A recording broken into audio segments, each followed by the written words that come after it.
Good morning students, doctor Swati Sharma from government college Jaipur.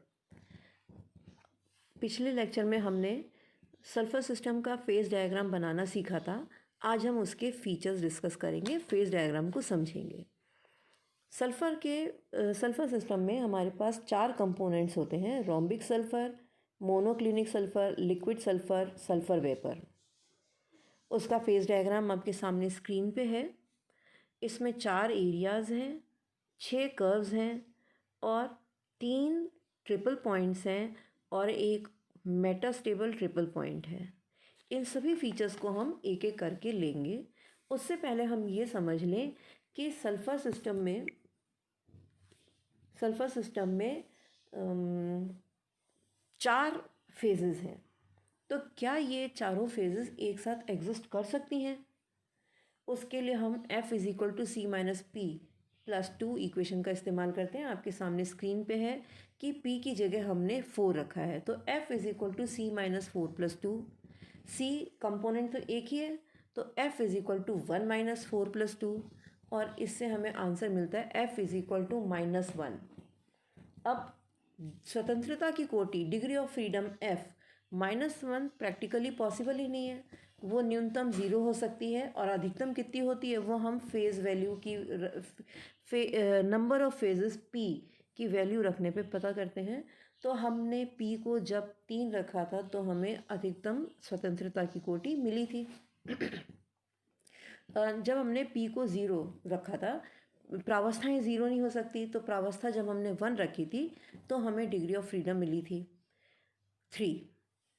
यानी कि maximum degree of freedom 3 हो सकती है और न्यूनतम स्वतंत्रता की कोटि 0 हो सकती है। ये हमें कैसे मिली?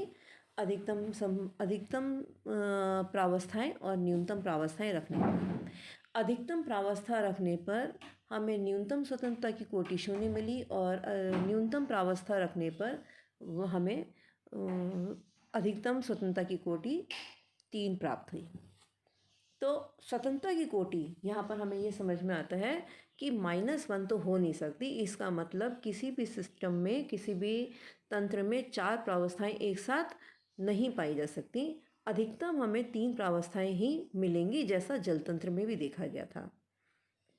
अब हम फेज़ डायग्राम सल्फर का समझते हैं। फेज़ डायग्राम में कर्व्स, हमने जैसा पहले बताया था, कर्व्स, एरियाज़ और पॉइंट्स होते हैं।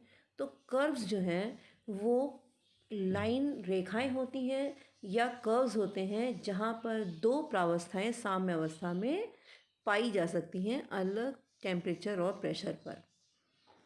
सभी कर्व्स की स्वतंत्रता की कोटि 1 हो सकती है। 2 प्रावस्थाएं F = C - P + 2 में 2 रखेंगे P की जगह, तो मिलेगा F = 1 - 2 + 2 और 1 - 2 + 2 का मतलब है स्वतंत्रता की कोटि 1 आएगी, 1 आएगी। इसका मतलब है कि कर्व्स जो हैं वो मोनोवेरिएंट होते हैं। इसमें 2 प्रावस्थाएं साम्य अवस्था में होती हैं और अलोंग द कर्व आपको किसी एक तापमान पे एक प्रेशर मिलेगा या किसी निश्चित प्रेशर पर निश्चित तापमान ही पाया जाएगा।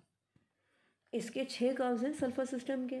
पहला कर्व FA, वो सब्लिमेशन कर्व है। एक बार देखिए, FA ये कर्व जो है वो सब्लिमेशन कर्व है। ये ठोस रोम्बिक सल्फर में और सल्फर की वाष्प में साम्यावस्था दिखाता है। अब हम बार बार ये डिस्कस नहीं करेंगे कि कर्व्स मोनोवेरिएंट होते हैं, that is they have 1 pressure at 1 temperature and vice versa. तो हर कर्व के साथ ये बात निश्चित है।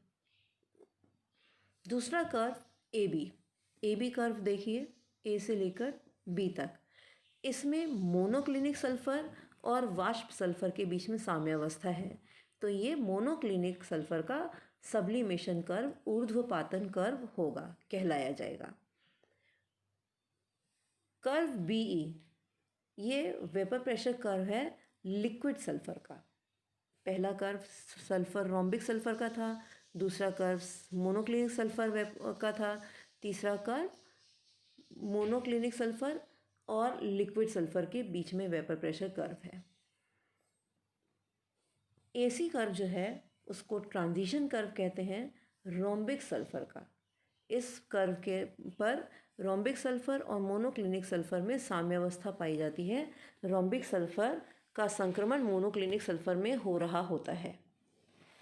Transition curve gives effect of pressure on transition point. Inclination of curve shows that transition temperature increases with pressure and volume increases when rhombic sulfur changes to monoclinic sulfur. Curve BC is melting or fusion curve for monoclinic sulfur. It shows the effect of pressure on melting point of monoclinic sulfur, and melting point of monoclinic sulfur increases by increase of pressure.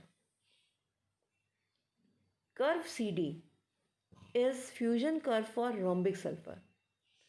Along this curve, rhombic sulfur is in equilibrium with liquid sulfur, और सारे curves mono variant हैं, ये हम पहले भी discuss कर चुके हैं।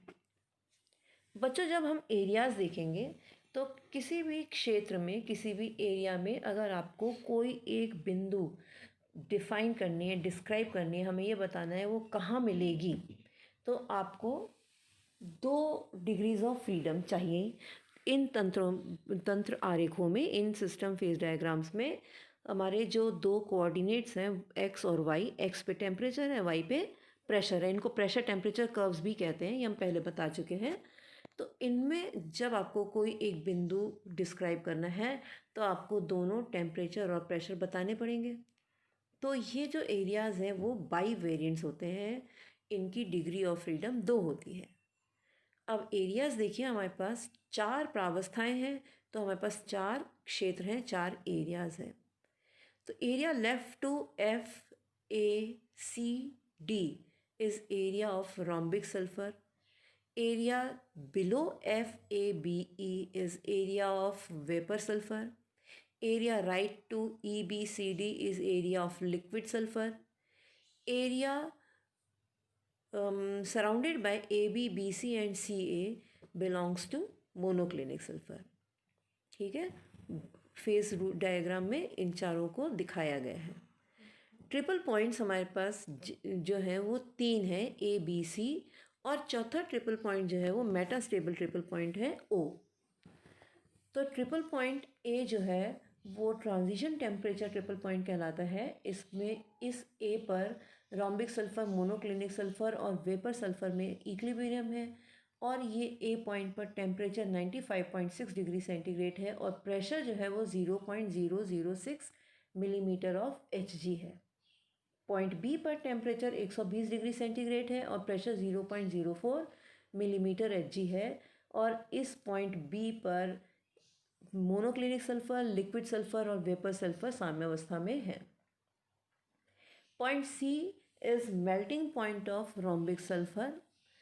रोम्बिक सल्फर, मोनोक्लिनिक सल्फर और लिक्विड सल्फर में साम्यावस्था है।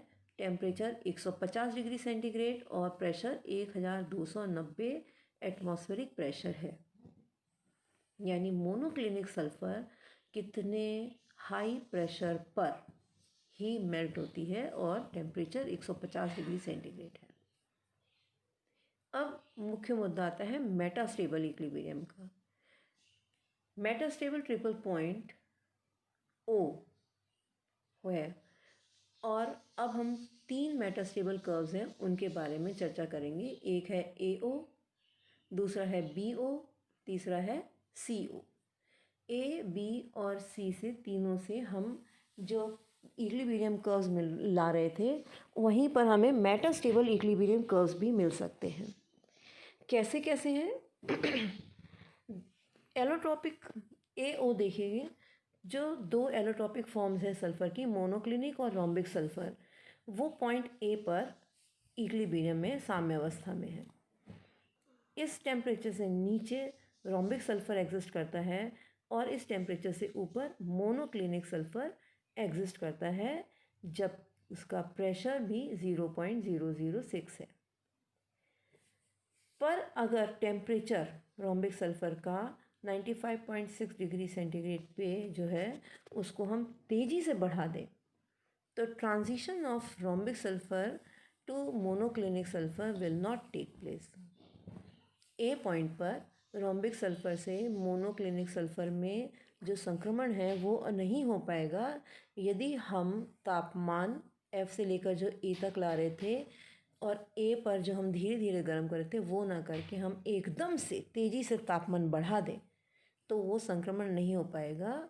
उसके बजाय जो ए कर्व है वो ए से लेकर ओ तक एक्सटेंड हो जाएगा, बढ़ जाएगा।